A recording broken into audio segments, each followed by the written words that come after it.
government obviously kidnap these people, and obviously, dapat nakakulong na yung mga pulis. Robbery with homicide yan, unbailable yan. Mr. Chairman? Yes, sir. That's the reason why the PNP has a legislative proposal to system similar to a military justice system because they're hamstrung by lack of authority and control over their police officers who are erring, di ba? Yung mayroong kulang kayo sa disciplinary mechanism. And that's the reason why, and I'm asking you again, where is the legislative proposal so we can file the bill? Wala pa. Methinks, if with all due respect, the police will do this as any other citizen. File the case, no bail recommended, kulong yan. Bakit kailangan pa ninyo special civilian and character? Sabi, one national police force, national in scope, civilian in character. You cannot use military law for a civilian in character provision of the Constitution. To my mind, my question is, General Marquez, you are on the, no, pero nahuli na nila eh. You are on the carpet here because may complainant, may video na kita.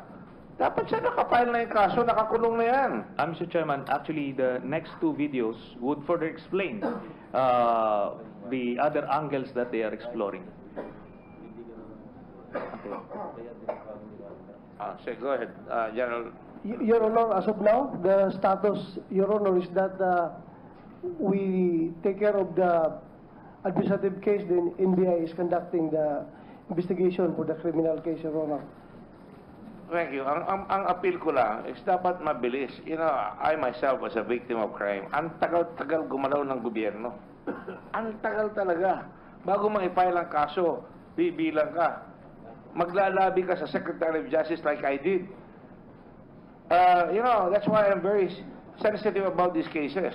You can check the record, and I stood up here for a privileged speech, involves dastardly killings like that. And that is why, I don't know, I'm saying there should be immediate special attention. Will be asked right away. Hindi may babalik yung tao, pero yung tao, pag nakita, kinulong, no bail recommended, hindi na siya makakalagay. And by the way, when I lobbied for plebs, nakalagay dyan, summary, kukunin yung baril, pag sinabing dismiss siya, pending appeal. Hindi na siya pulis kagad. So that's why, may special relationship ang pulis, pero may special treatment rin for administrative cases that they are not entitled to guilt beyond reasonable doubt and an administrative case, and that's everybody knows that, but we can act swiftly. Kasi, alam nga naman, ang tao pa kukuha ng abogado, dapat trabaho na ng gobyerno yan. And that's just a statement that I want to make, and I implore, I use the word implore, na dapat mabilis ang trabaho natin. Go ahead, Chairman. Mr. Chairman. Yes, go ahead. With the permission of Senator Trillanes, yung sa situation, yung nangyari sa Tansa, applicable ba rito yung warrantless arrest? Can you just arrest who were suspected taking into custody, and then later on the victim was found dead, di ba? What you did here, did you or you filed the case directly?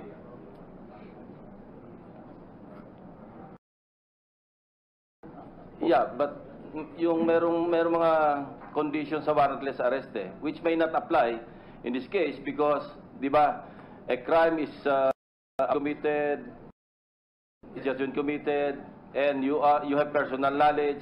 Yan nga yung gusto nating baguhin do sa rules of court, hindi ba? Do sa provision sa warrantless arrest. Before, ang provision lang, reasonable ground to believe that the person has in fact committed the crime, and we can already conduct arrest. But after 1985, when this was amended, no, nawala na yung reasonable ground to believe. Masyadong stringent na yung requirement. Ito yung nirereklamo rin namin when I was still with the law enforcement. Napakahirap because imagine, the police officer must have personal knowledge that a crime has in fact been committed. Unless the police officer is present when the crime is being committed, medyo mahirap yung personal knowledge. That's why we resort to just referring the case to the prosecutor's office or filing the case directly instead of inquest natin yung mga suspects na involved. So my question is, applicable ba rito yung warrantless arrest? Your Honor, honestly, Your Honor, kung hindi yan present ngayon ni Senator Trillanes, hindi ko malaman yan, Your Honor. Siguro nangyari yan, nasa Colombia ako, Your Honor. Had I known that, I am sure, hindi ko papabayaan yan, Your Honor. No, I mean, Hindi yung ko po alam. tansa police mismo. Sir, Your Honor.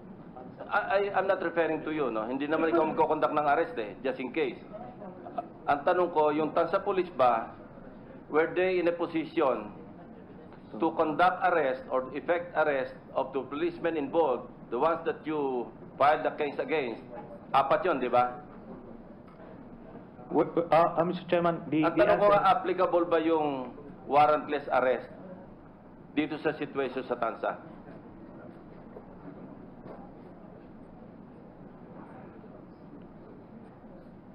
The permission of Senator Lacson, I think there is already a witness, there's already evidence. Was the motorcycle recovered? Your Honor, the NBI is the one conducting. Nandun pumunta yung mga complainant sa NBI, Your Honor. Kaya, NBI. Mr. Chairman, if we will watch the next two videos, it will answer some of the questions. Because right now, the Tansa Police Office is in fact denying the allegations. And they made the statement in the next two Senator De videos. Lima was With the permission of the Chair and the Go ahead. permission of Senator Sonny, in answer, in response to the pending question from Senator Ping, we all know the exceptions to the rule. We all know which cases can fall within warrantless arrest. Pag caught in the act, di ho ba kitang-kita, or has just been committed. So I think one way of answering, responding to the question of Senator Sonny, is to find out saan po nanggaling yung CCTV na yan. Kasi kung gobyerno po ang CCTV, kasi the CCTVs can be government-owned or privately owned. Kung gobyerno po ang may-ari ng CCTV na yan, siguro naman nakita kaagad yon. So kung nakita kaagad yon, then pwede to fall under the recognized circumstances that would justify warrantless arrest. Pero kung nadiskubre po yung CCTV na yan, hindi kaagad nadiskubre, merong reasonable gap. But from the time that that CCTV was seen and then circumstance of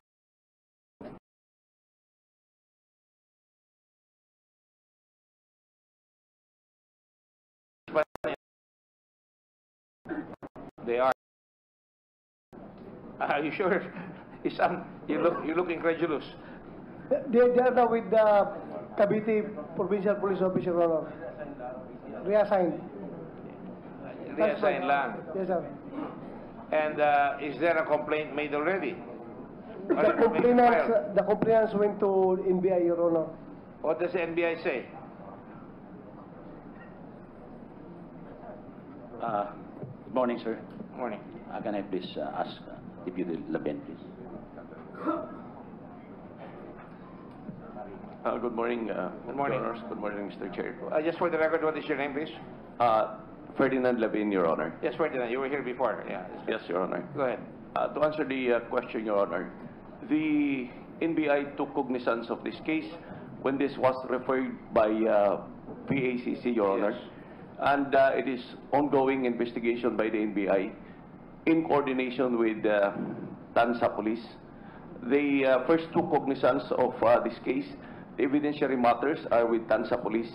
to answer the earlier concern, whether or not they should fall under the warrantless arrest, Your Honor, it's very clear from the video na last touch lang po dito ang police. Hindi po conclusive na police pumatay. So it's What is wrong your for point then? it's wrong for us to assume. So it's still being built up. Are you saying the case is still being built up? Yes, Your Honor. That is why we are conducting the investigation. It would be very wrong to assume na police ang pumatay dito, Your Honor. But last touch sila. Prima facie evidence.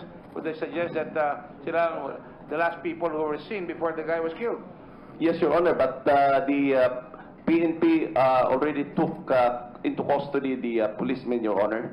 So we are conducting the investigation. Soon as we are finished with the investigation, we will refer the matter with the fiscal, Your Honor.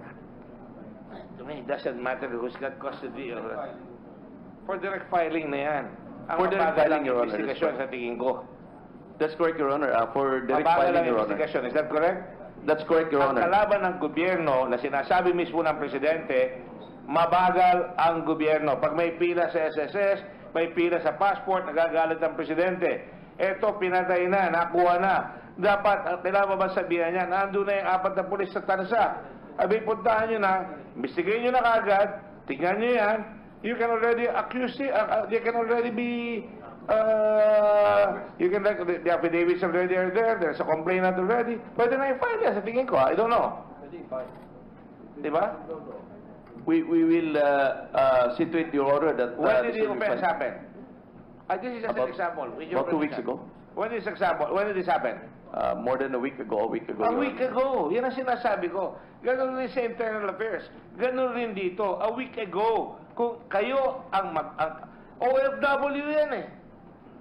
Hindi porque OFW special, but the point is, nakita mo, inuli, sinakay yung motorsiklo, kinuha ng 2 pulis yung motorsiklo, tapos hindi lang ni-report.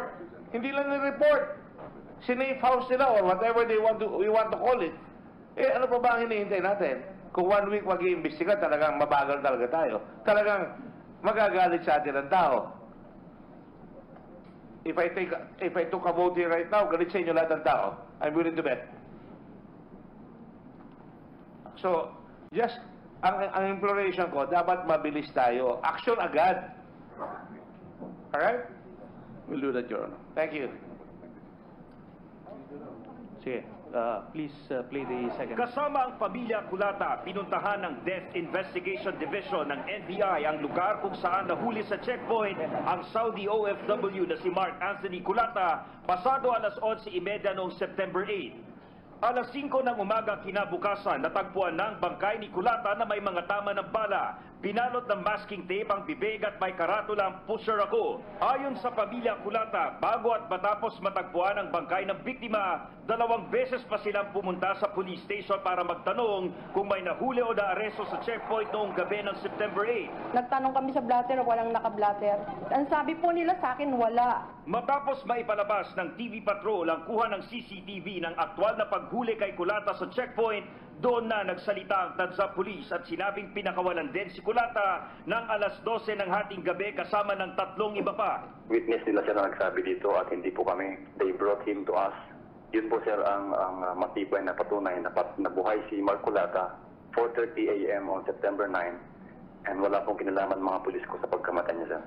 Isa ito sa gustong busisiin ng NBI sa kanilang parallel investigation. Kahit kasama na ang NBI kanina, bigo pa rin ang pamilya na makakuha ng kopya ng lahat ng dokumento sa pulisya, gaya ng police blotter kung saan nakasaad na nahuli at pinalaya si Culata noong gabi ng September 8. Ang sinasabi kasi nila is i-clear pa daw nila sa higher-ups nila. Pero previously, pag nagpunta kami sa police station, may binibigay naman. Hindi pa rin matanggap ng pamilya Culata na napasama sa bagong drugs watch list si Mark Anthony. Gayong paalis na siya para magtrabaho sa Saudi kasama ng kanyang ina. Kung adik ang anak ko, opo sir, bakit ganong kasama ang ginawa nyo? Sana binaril nyo na lang. Kasi narinig ko yung pagsigaw niya ng tumulong. Isa-isa nyo siyang pinapahirapan. Masama rin ang loob nila na hindi iniharap sa kanila ang 4 na pulis tansa na isinasangkot nila sa pagkamatay ni Mark Anthony. Ipapasubpinan niyo yung 4 na pulis. Certainly, kasi may subpoena power ng NBI to require all people na involved sa investigation to appear. Sumulat na rin ang pamilya Culata kay PAO Chief Persida Acosta para tulungan sila sa pagsasampa ng kaso laban sa 4